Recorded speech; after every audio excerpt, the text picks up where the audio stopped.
Would you believe me if I told you that you can build a completely off-grid, solar-powered mini split system with all the components you see here for under $1,000? Well, stick around in this video. We're going to put it to the test. I'm going to install everything, and we're going to see how long it'll last in the heat of the day. Let's get to it. Now, I know what you're saying. One solar panel and one small 100 amp hour battery, it's not going to cut it. Not for a big house, a big space, or really much of running very long, especially when you don't have sun. And I'm here to tell you you're right. But if you limit yourself to $1,000, you're not going to be able to build that. You're going to need more money than that. So I'm going to bring you in, show you everything that we've got, how much it costs, and then we're going to get right to installing the mini split, installing the solar panel, and installing a little power station in my shed. And we'll show you where it's all going to go. And then we're going to put it to the test. We've got 2 days. So it is 1400 on Wednesday afternoon. It's going to be cloudy tomorrow. And then Friday, we've got a perfectly sunny day to actually let this thing run and test how long we can run it. AI says in the sun, in the conditions we're going to put it in, it may run indefinitely. That'd be amazing for 100 watt hours or 100 amp hours, but I guess we're going to see. And then in the future, maybe we'll upgrade to 300 amp hours because I do have a 300 amp hour battery. Maybe we'll get more solar panels. But for now, we're sticking to $1,000. Let me walk you through it. The first thing that I need to mention is that I paid for everything here. No one sent me any of this.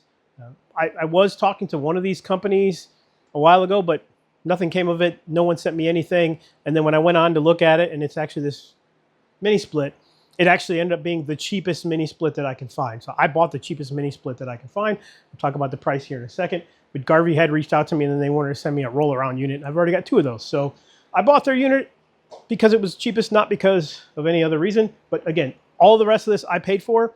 Some of it I've had for over a year or 6 months, 4 months, because I bought it for other things. And I consider that cost a sunk cost already. When you add all of this up, because of those things that I bought in the past, before taxes, the total cost on all of this is $1,005. So you could do that cheaper, and I'll talk about the things that you can buy cheaper that I didn't because I bought them in the past.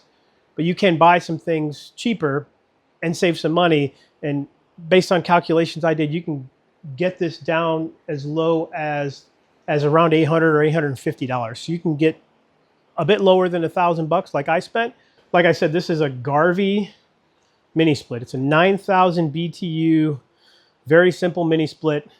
This mini split I bought for $350.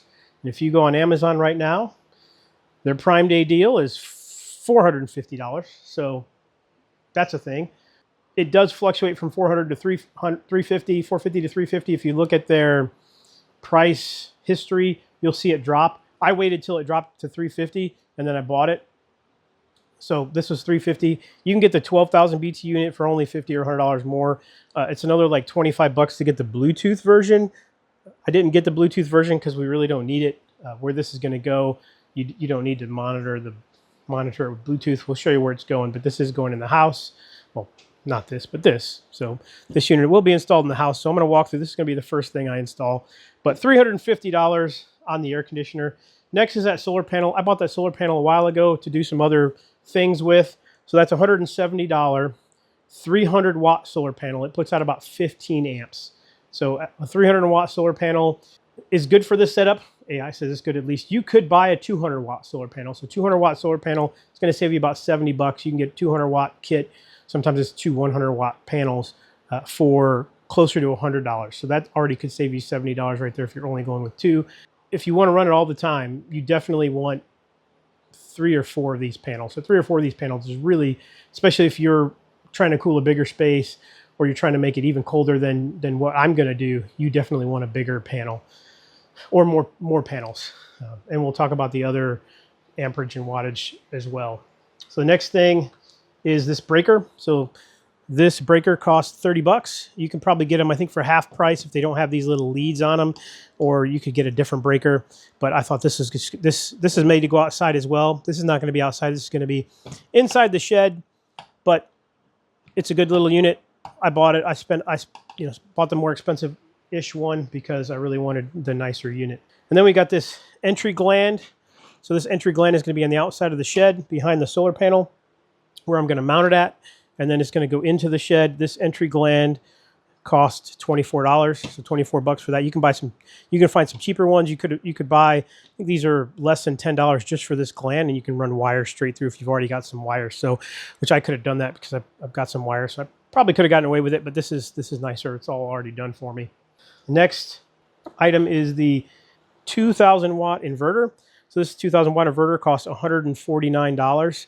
I bought this for a previous project. You could go as low as 1,000 watts, probably would be pushing it, but that 1,000 watts, it would have to have a peak power of, you know, like 1,800 or 2,000. So this one is a 2,000 watt with 4,000 watt peak power. You would want, I think the sweet spot, and for about $100, so $50 cheaper, you can buy a 1,500 watt. So 1,500 watt, and it's going to have about 3,000 peak power. That's about where you need to be with one of these.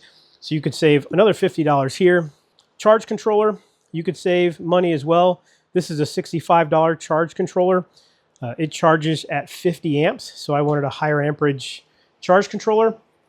You don't necessarily need it, and this is a budget charge controller. In my RV, I have 200 watts of solar, and I have a 15 amp Victron unit. So the Victron costs about as much as this. Right? This charges at 50 amps, that one charges at 15, but that Victron unit is much nicer. They last longer. They've got they're just more known, and they're not a cheap Chinese model. I didn't necessarily need to go with this, so you could save money here because that panel only puts out about 15 amps. So if you're matching one panel because you don't have any more space and one charge controller, you can get a 15 amp charge controller. Make sure it's MPPT, don't go for the other ones. But you can get a 15 amp charge controller and save some money there as well. The next, I have this 100 amp hour Nudie power battery. This is a Bluetooth version of the Nudie power battery. I've had this for over a year. I bought it. It was much cheaper than the $180 or $179 that it is now. But it's great to have Bluetooth and be able to see it. So you can save about $40 by buying another 100 amp hour battery, not the Nudie power. But I really do like this brand, so I'm sticking with this one. I might test it with a different battery later on, but for now, the Nudie power. So we've also got two other items here. So this is a pass-through for the shed. This cost me $14. This is how I'm going to get the power into the shed and to my inverter. And then I've got this extension cord. This extension cord cost $22, and the plan for the extension cord, and look, I think outside the box. I am an outside the box thinker. I do things differently, like how I installed the 12 volt air conditioner on the roof of my RV, the mini split 12 volt, how I installed that 12 volt on my boat. So what this is going to do is, these wires are very much the same as the wires that it came with. So I'm going to wire into this, and then I'll be able to plug it into the shed, plug it into this pass-through, which is going to be hooked to the inverter, and we're going to be able to power this through that. I'll show you what we're going to do. You just got to take my word for it. See, the other benefit to using this cord is that there is an indoor-outdoor plug that's on a 20 amp circuit right next to this unit. So I can just plug it into the house as well and run it right off of an outlet in the house. I know that's not preferred because you really want to run this off of a fuse or a breaker. So that is recommended. And I do have a fuse for the top of this that I'll put on the battery. I think it's actually down there on that 300 amp hour dump fume, but that's the plan. So I'm probably just going to set up a time lapse when I install this mini split, because there are 1,000 videos online of installing the mini split. Before I start doing any work, let's go show you where this is all going to be installed, because that's helpful. So this is our pantry. My son's friends think we're rich because I built a pantry. But this wasn't a pantry. This originally was an enclosed porch, or a non-enclosed porch. It was an open porch. And then the previous owners built the walls, and they used it to keep their dogs in here.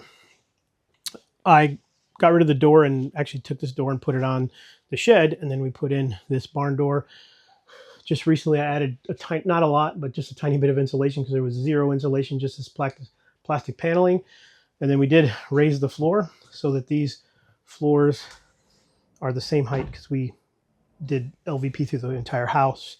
So this floor is raised. The problem still is that we didn't do any HVAC or electrical in here. Like I said, this is barely insulated, so it wasn't insulated. There's one outlet here, and that's it. So this really hasn't changed. So right around here, there was a door, and my plan is to install this mini split right up here, right around where the door was. So I got to measure because I don't want to be going through, the king stud, the jack stud, drilling through 2x4. So try to measure for the sides where to put the hole at. But it's going to go up here, and then we're actually going to have some regulated temperature control. This room only stays 5-ish, maybe 10 degrees different from the rest of the house. Not much at all. So this door we don't always keep it closed, and it's got a gap here, so it is passively cooled from the rest of the house and heated from the rest of the house. So this mini split, and if I didn't mention it, the mini split is a heat pump, so it will heat in the winter. Isn't going to have to work very hard in here. This is not a huge space. It's like 10 by 12, I think, or 12 by 14, something like that. I can't remember, but it's not a huge space, and it's not going to have to work extremely hard to keep it cool or warm because it's helping the rest of the house, which means it's a good purpose for that mini split because a mini split and the solar is not going to have to work as hard to keep this place cool and hot. So this is the other side of that wall. This used to be a porch. It's awkwardly positioned in the entire house. So I don't know why, I can see why I closed it up. But underneath these extra fence panels is a step. So the mini split outdoor unit is going to go on the step. But the step tells me where the door was. So I'll be able to find the center just by measuring over and install our mini split. And like I said, here's this outlet for 110 volts on 20 amps. So I'll be able to plug it in. And right behind me is the shed. I've already installed this pass-through. This is to get power in, so I can run from that outlet I just showed you in. So right next to it, I'm going to install the other one, which will give me power out, so that I can plug in a regular plug and just run it off of solar. And again, it is 14:30 in the afternoon. We've got great sun here. The sun is directly overhead, and it really passes from the front of the house the back of the house. So if I do put in a solar array ever, it's going to be just perfect to put it along that fence line and then bring the cables over. This one, my plan is to install it. I'm going to use the fascia there, connect it in one way or another, and then just have it angled out slightly. So it's going to be there, and then it's going to pass through the side of the shed and into the shed. I haven't even cleaned it up yet. It's not too bad. Just got to move the lawnmower in this, but right back there you can see the pass-through I've already put in.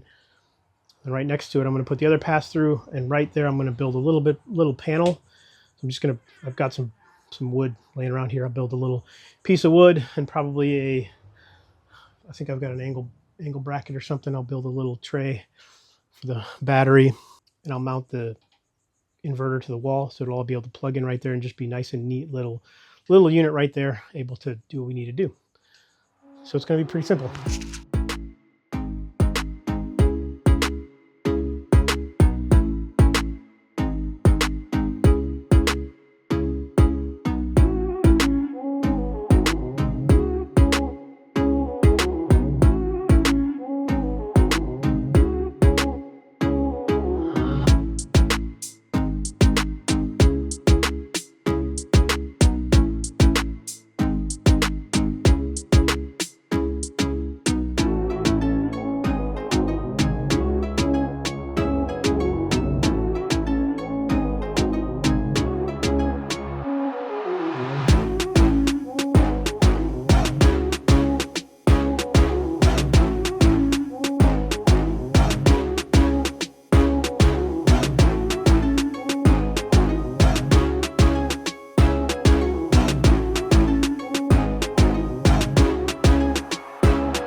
All right, so a little bit of progress, a whole lot of frustration. We'll walk through the progress real quick. Then I'm gonna clean the shed out, start installing everything inside there. So I got the solar panel up today. See the entry gland there. Again, I'm not conventional, so the top two pieces are on, or the top two holes are with some two hinges, two outdoor hinges. So that's what I did there. And then these over here are, those are leftover scraps from like a garage install. Like I had this stuff, the hardware, this has been in my garage for like, well, my shed since I built this, and in my garage before that for a couple of years now. So that's what I did there. And then there's the entry gland that I showed you earlier. That's up there. It's got a little bit of a tilt to it, but that's so that it can continue to collect the afternoon. I mean, that's unintentionally intentional. So it's tilted this way and a little bit that way, so it can continue to collect as much afternoon sun as possible. Then I put this one on. Yes, this one is upside down. I realized it after, but who cares? Nice and solid and rainproof. And this one's good to go. So that one's all set there. If you see in the background and you mentioned something, don't mind that line set right there. This AC is on its way out. And as soon as it dies, there's going to be a chase. It's going to go through the soffit fascia, and it's going to look nice eventually, but for now it's not. Then over here we got I thought this would fit on the step, but it's too close to the house, and I've just got to build something. It's just resting there for now. I gotta build something for that. It's not going to be hard to do. I just got to do it. And then of all the pieces I have in multiple AC sets, I thought I had this Kinetic. I'm 80% sure this fitting is somewhere in the house. I drove all over last night, couldn't find it. It's on its way. Says it should be here today. So a little bit of frustration with that. But then I can get this going as soon as that fitting comes in. But yeah, you're gonna need that R140. So you're gonna need that fitting for this refrigerant, and it's just order it with these. It's $6. If you're gonna do a mini split, order it. And otherwise, this looks nice, but the less of the frustration was the inside, the interior, just trying to, I'm just barely below the header, so I had to move the shelves down, and it was a thing. So this took most of yesterday, and then sitting here trying to get these fittings to work. I thought I had it. It would actually pull suction, but it wouldn't hold it. So the fitting's on its way.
All right, well, here we go.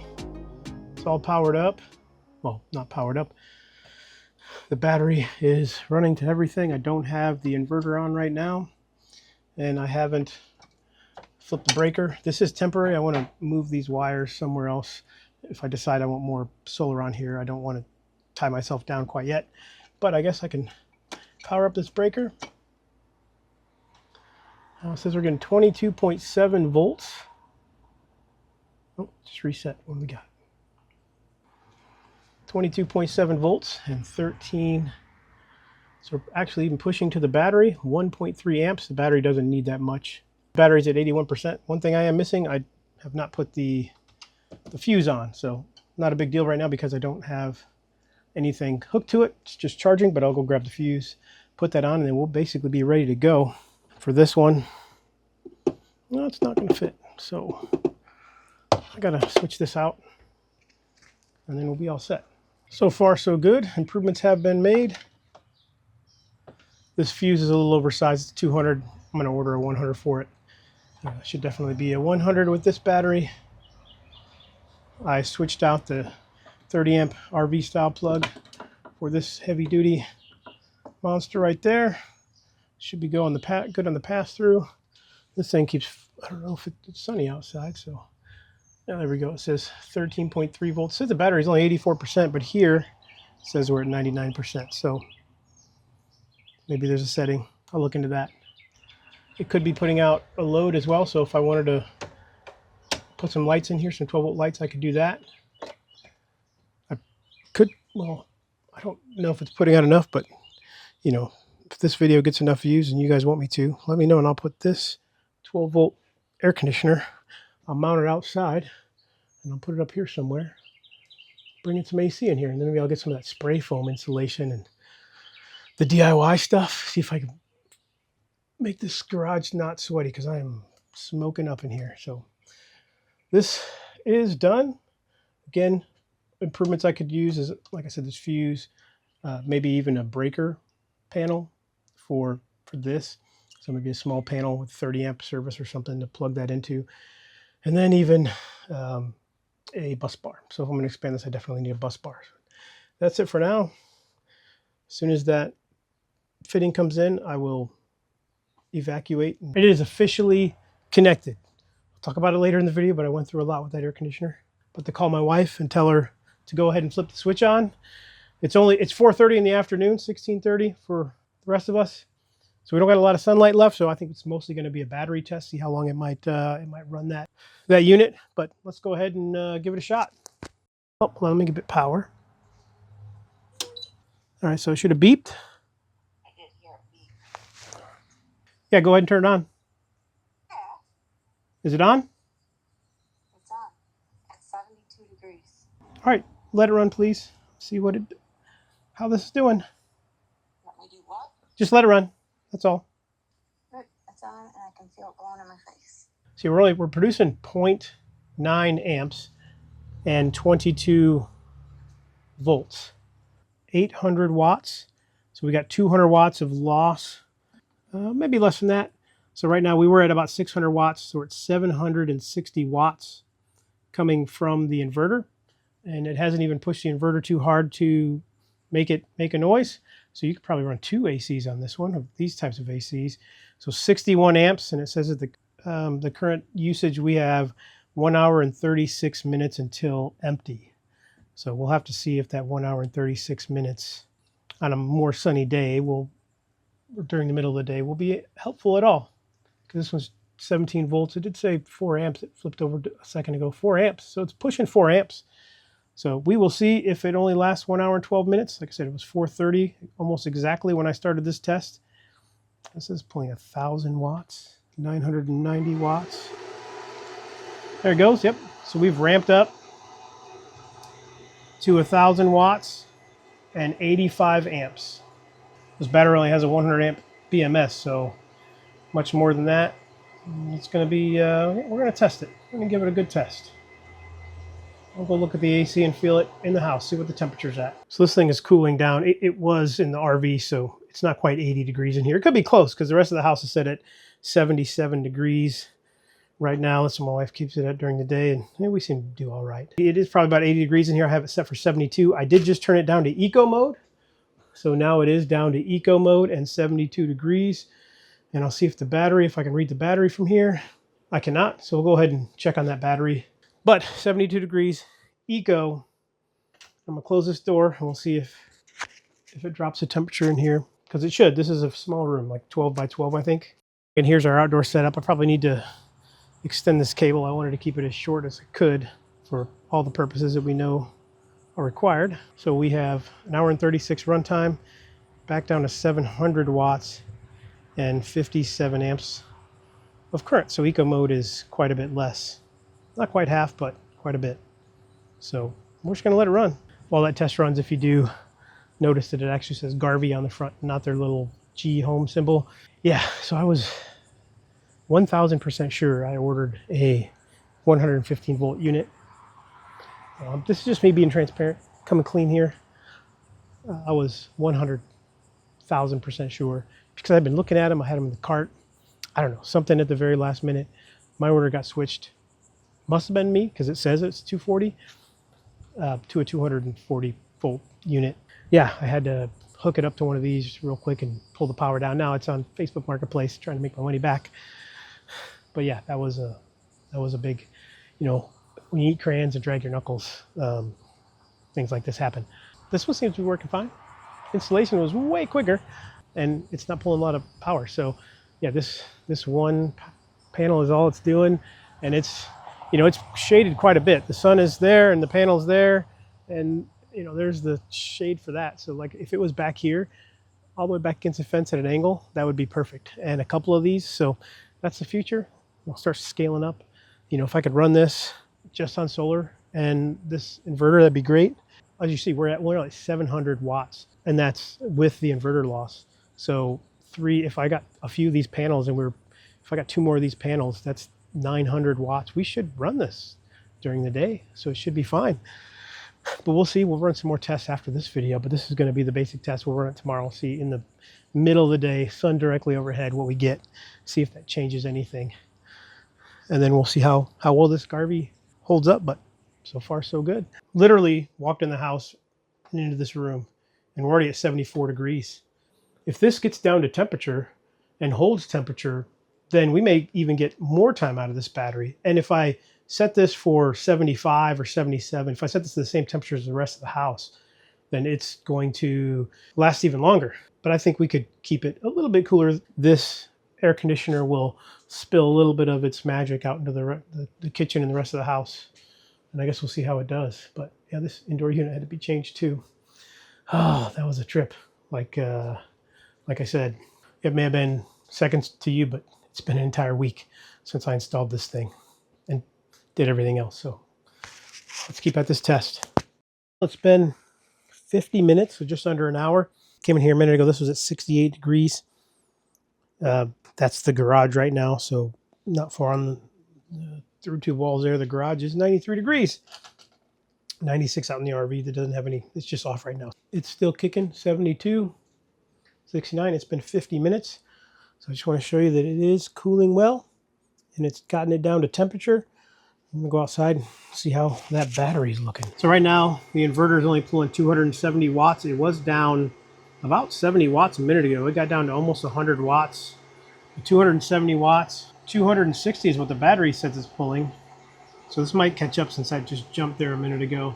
19 amps. So on sustainment, it says we have 3 hours and 18 minutes of runtime with this thing in this little spot. And we're still making 2.4 amps and 19 volts from the solar panel. So the solar panel is still giving us some power. It says we have 3 hours now. So I would guess that, you know, it's less than half of that, but still, when it does get down to temp and it holds temp, especially if you're in a small space, I guess this is going to be a good setup for, you know, a short amount of time. I wonder how good this thing would run overnight when the rest of the house is at a good temp. We're going to find out. Tonight's the night. Time on deck is 1800. It says we're pulling 277 watts, 21 amps. We're still getting 1.2 amps out of the solar panel and 19 volts. Not too bad. 260 watts is what the inverter says. So basically we're only at 15 watts of power loss right now. So that's not too bad. But yeah, 120 volts, 12.8 from the battery, 120, and then 260 watts, 280 over here. 53% still says we have 2.5 hours left. So in an hour and a half, we've only used half the battery. So it's saying we should get about 3 hours out of it, maybe a little bit more because it cooled. It was working a little bit harder for the first 10 minutes or so. But yeah, we'll find out. That's pretty good. Like 20 amps and 277 watts of power to just maintain is awesome. If this thing runs for 3 to 4 hours, that's gonna be good. And then the fan will come on and come off. It's kicking it, man. So during the middle of the day, and I'll try that tomorrow. I've got another battery. I've got a 100 amp hour dump fume battery over there that the solar charged up today. So I'll hook that one up, or I'll let this one charge in the morning. I'll hook that one up midday, and then midday we'll see if we get some good solar and this thing still runs. No change inside, but we're at 190 watts coming out of the inverter. The battery says we're at 202 watts with 15 amps of current. We have 0.3 amps left. There's almost, the sun is 16 volts, so the sun is just barely still hitting that solar panel out there. And we have, still says 2 hours and 40. So we have been going for exactly 2 hours, and it says we have 2 hours left. We're gonna get 5 hours out of this battery and the little bit of solar that's pushing towards it. That'd be great. Maybe I'll wait. I'm gonna wait at least another hour and a half. We'll give it some time. So it's officially been 3 hours. We're a few minutes out, just 4 minutes out. 180 watts is all the inverter says it's pulling, so not a lot. 15 amps and 197 watts of power, and that's really mostly just the fan. 28%, so it says we still have 2 hours left. So that's pretty good. 3 hours so far. I'm gonna come back in another hour and we'll see how we're doing, but it's, man, I don't know if I'm gonna run another test. It is crushing it. And we have, almost can't see, 0.1 amp. This is 15 volts coming from the solar panel, but it's not showing the actual like movement. But 0.1 amps is all we're pushing now. So I'm guessing for the last, most of the hour, it's just been pulling from the battery with zero input at all from the solar panel. So that's crushing it. That's blown me away. I think the next step is to scale up the battery. Is probably the next test. We'll wait another hour. I'll be back. Well, it just quit. It's 8:35 p.m. So it went 4 hours, just a little bit over 4 hours, which is pretty dang good. Only part of the evening sun, I had it cranked down a little farther than we would normally have it, and it went over 4 hours. Well, that's pretty good, considering there's barely any insulation in the roof of that room. And I closed the door. So for $1,000, is this worth it? Can it cut the mustard? It did all right. It did all right. I mean, obviously you need 3 more solar panels, probably a bigger battery. If it went 4 hours now, could it make it through the night? It probably could make it pretty close through the night if you had the temperature turned up a little bit, or obviously as the room in the house cooled down, because it's over 90 degrees today. So it's pretty hot out, so it might. Is it better than running this 12 volt mini split? I would say not necessarily. When this mini split ran on its high setting, I only got 2.5 hours or so out of the battery. But when I ran it overnight, I got 5, and I've got almost 5 out of this, and it's not running as hard, or it's running about the same that this thing ran overnight. This thing never put out more than 700 watts, and I was pushing over 1,000 watts with this one. So you be the judge. But this mini split that's out there, the 110 volt mini split, is way more versatile. You'll see it in a lot more applications, and I think you could run it on a good 300 amp hour battery, which is going to be one of my next tests, seeing how long 300 amp hours is going to run that mini split, I think in the middle of the day, or maybe see if I can start in the evening and let it run all night. I think it'll do it. Well, actually, I think 4, 8, 12, it's going to be like 12 hours. It'll more than do it. So see if I can get a full day out of it. Thanks for watching, guys. Very interesting test. I was able to get pretty decent time on this AC for a low price, and scaling up just slightly with some solar panels isn't going to be very expensive, and is going to get me a lot more runtime. Thanks for watching. Like, subscribe, hit the bell, drop any comments, and anything I could have done better, any improvements I can make, any way to save money, or your criticism, because YouTube commenters love that. We'll catch you in the next one.